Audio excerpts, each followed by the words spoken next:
Hello everyone. Today we are taking problem based on your resistance wire.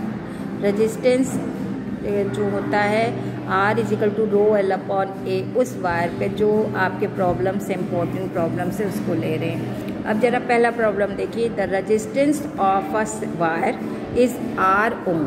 Okay, what will be its new resistance if it is stretched to n times its original length। अगर आपको इसकी original length को n time stretch कर दिया जाए तो कितना इसका नया रेजिस्टेंस होगा। पहले केस में हम ले रहे हैं रेजिस्टेंस R है, तब लेंथ A है, एरिया A है। ओके, और तब जब हम उसको स्ट्रेच कर दिया तो इसका रेजिस्टेंस R डैश हो गया, लेंथ L डैश हो गई, A डैश एरिया हो गया। अब दोनों में फार्मूला लगाएंगे R equal to rho L upon A. यहाँ पे हो जाएगा R dash is equal to rho L dash upon A dash. अब यहाँ पे देखिए, चाहे नहीं खींचा और पहले खींच लिया, दोनों सिचुएशन में चाहे केस 1 हो या केस 2, वॉल्यूम जो होगा क्या होगा, विल बी रिमेन सेम।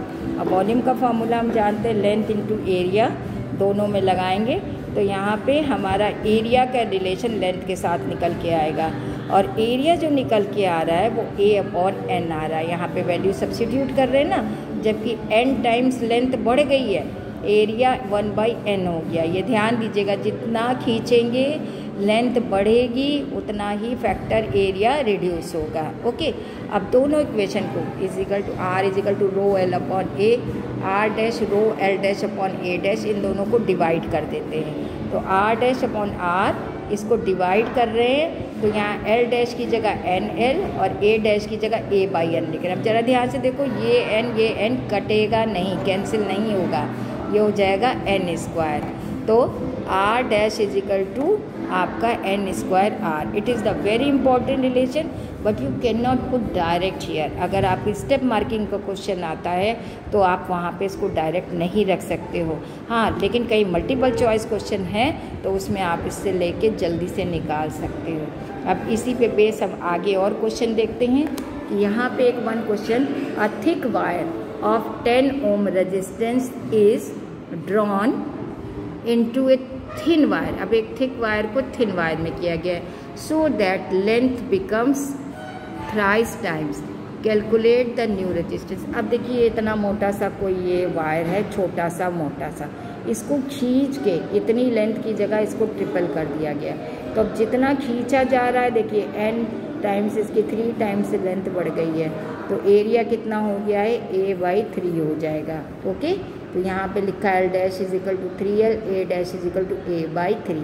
अब यही फार्मूला हम दोबारा से ड्राइव नहीं कर रहे हैं, आपको बोला ना कि अगर 3 मार्क्स का क्वेश्चन है तो आप पहले निकाल के दिखाओगे। R dash is equal to N square R, और N कितना दिया, 3 दिया है, तो 3 स्क्वायर 10, तो 90 ओम आपका रेजिस्टेंस आ जाएगा। Okay, one more question, a wire of resistance 32 ohm is melted. जरा ध्यान दीजिएगा, उसको मेल्ट कर दिया गया, and redrawn into a wire. अब दोबारा से वायर बना गया, half of its original length.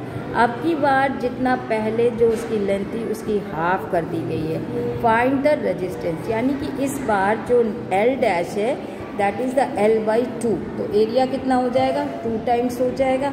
A dash is equal to 2A, तो अब फिर से वही R dash is equal to N square R। अब N कितना है, 1/2, नॉट 2, 1/2। ओके, तो यहाँ पे 1/2 करेंगे, फिर हमको 32 दिया हुआ है तो ओरिजिनल रेजिस्टेंस, तो वी विल गेट, तो होगा रेजिस्टेंस 8 ओम हो जाएगा। I hope so you understood.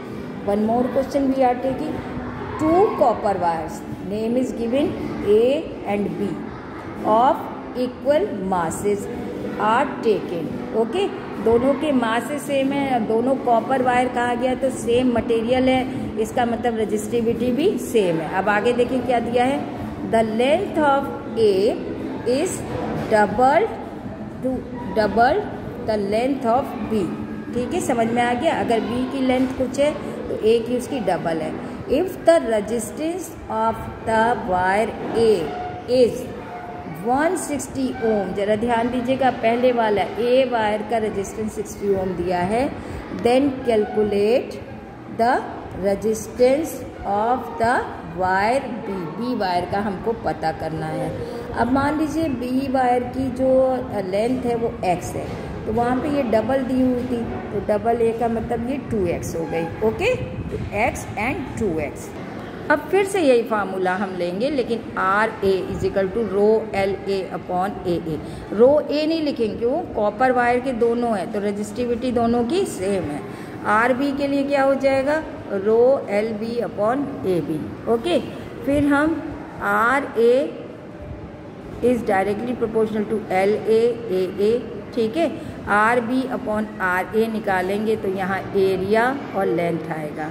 Okay, अभी बोला कि लेंथ का रिलेशन दिया हुआ है आपको, और एरिया का कैसे निकालेंगे? तो वही formula L A is equal to L B A B, A B is equal to L B upon L A. ज़रा देखना यहाँ उल्टा रिलेशन आ रहा है, ए के साथ एल बी, ए बी के साथ एल ए।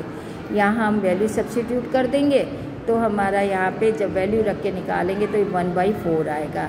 तो इसका मतलब जो रेजिस्टेंस ऑफ बी वायर का कितना हो जाएगा? आर बी अपॉन आर ए किया था, अब इसको इधर ले आए तो 160/4 हो गया, यानी कि 40 ओम होगा। आई hope so all of you understood this numerical. If you having any query, so please send me comment. I will solve this. Thank you.